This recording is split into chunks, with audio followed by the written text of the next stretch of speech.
अगर मैं कहूँ कि किसी को मेरी ज़रूरत नहीं तो ये मेरा अहम है, लेकिन अगर मैं कहूँ कि सबको मेरी ज़रूरत है तो ये मेरा वहम है। एक छोटी सी कहानी 12 साल के लड़के की जो अपनी कंट्री का सबसे तेज़ धावक बनना चाहता था। ओलंपिक में जाने का जो सपना देखता था और अपने घर वालों से कहता था कि उसे इस कंट्री का सबसे तेज़ धावक बनना है। वो अपने ड्रीम को लेके काफ़ी ज़्यादा पैशनेट था। उसके घर वालों ने भी उसके लिए बाकायदा ट्रेनिंग करवाई हुई थी। वो लगातार मेहनत कर रहा था, दौड़ता था और प्रतियोगिताएँ भी जीत रहा था। वो अपने शहर की जितनी प्रतियोगिताएँ होती थी उन सबको वो जीतता था। यहाँ तक कि जो स्टेट लेवल पे जो प्रतियोगिताएँ थी उनमें भी वो बच्चा जीत रहा था। उसका नाम अक्सर पेपरों में छपता रहता था और मीडिया वाले उसको काफ़ी प्रमोट करते थे, उसके इंटरव्यू लेते रहते थे। एक बार उसी शहर में एक इवेंट का आयोजन होता है जिसमें उस लड़के को बुलाया जाता है। ये जो इवेंट होता है ये एक चैरिटी इवेंट होता है और इसमें इस लड़के को पार्टिसिपेट करने के लिए बुलाते हैं। इसी के सेम एज ग्रुप के 2 और बच्चे भी इसके साथ पार्टिसिपेट करने के लिए आते हैं।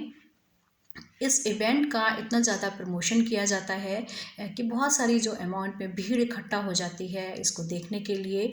उसी में से एक वृद्ध प्रोफेसर होते हैं जो उस शहर के सम्मानित प्रोफेसर में जिनकी गिनती आती है, वो एज ए चीफ गेस्ट वहाँ पे आते हैं। अब ये बच्चे जो हैं उन प्रोफेसर के पास में जाते हैं, उनको प्रणाम करते हैं और फिर रेस स्टार्ट होती है। ये जो रेस होती है वो 100 मीटर की रेस होती है। सीटी बजती है और रेस शुरू हो जाती है। सबको पता होता है कि कौन जीतेगा और फाइनली ये लड़का जीत जाता है।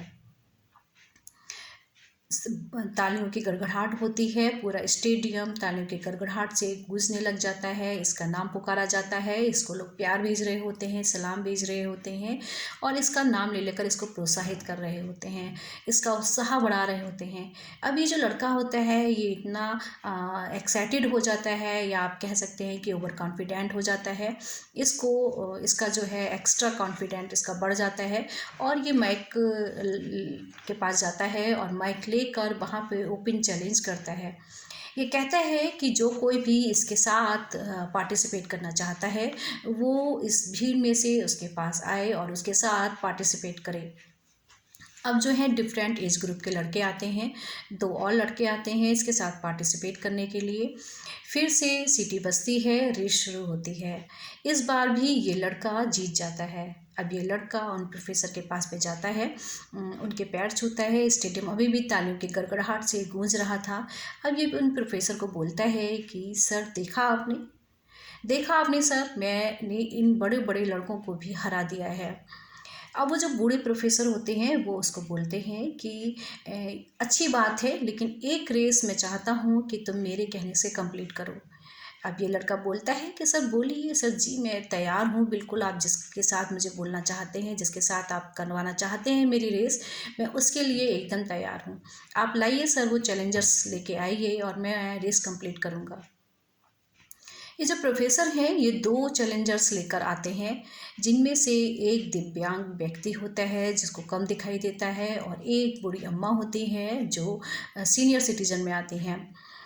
ये लड़का जब इन चैलेंजर्स को देखता है तो इसके चेहरे पे हवाइयाँ उड़ जाती हैं। ये सोचता है और ये कहने भी लग जाता है कि सर ये क्या, मुझे इनके साथ में रेस कंप्लीट करनी है। अब प्रोफेसर कहते हैं कि हाँ, इस बार तुम जो रेस है वो तुम इन लोगों के साथ कंप्लीट करो।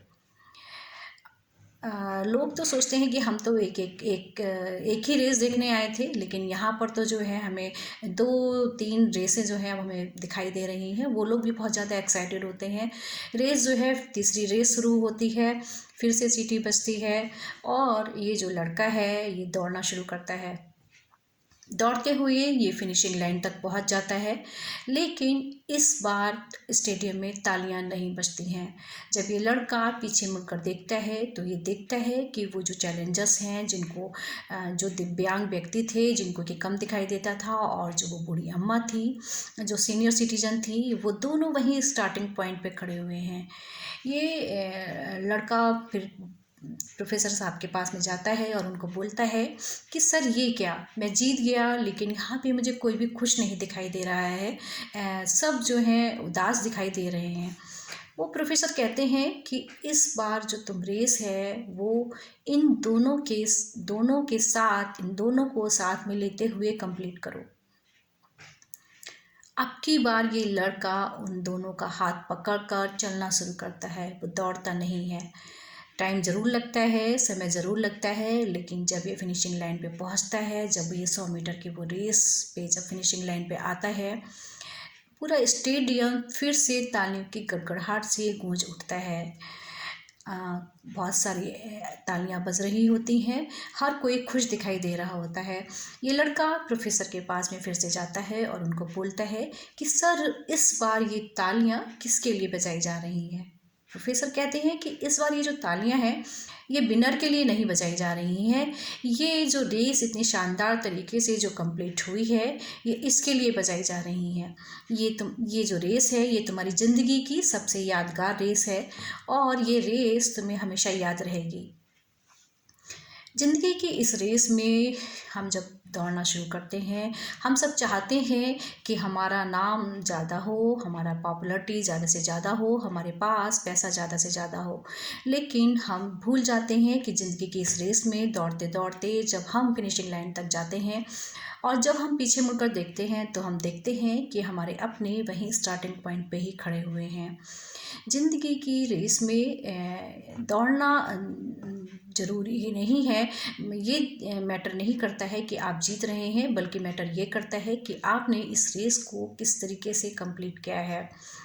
अपनों के साथ इस रेस को कंप्लीट करिए। हमेशा जीतना ही ज़रूरी नहीं होता है। अपनों के साथ खुशी बांटना, उनके दिलों में अपनी जगह बनाना, ये भी ज़्यादा ज़रूरी होता है।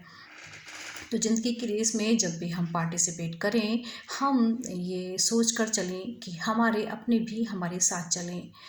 ये छोटी सी कहानी है जिसको मैंने आप सबके साथ में शेयर किया है। अगर आपके पास भी कोई अच्छी कहानी हो तो मुझे शेयर करें। Thank you.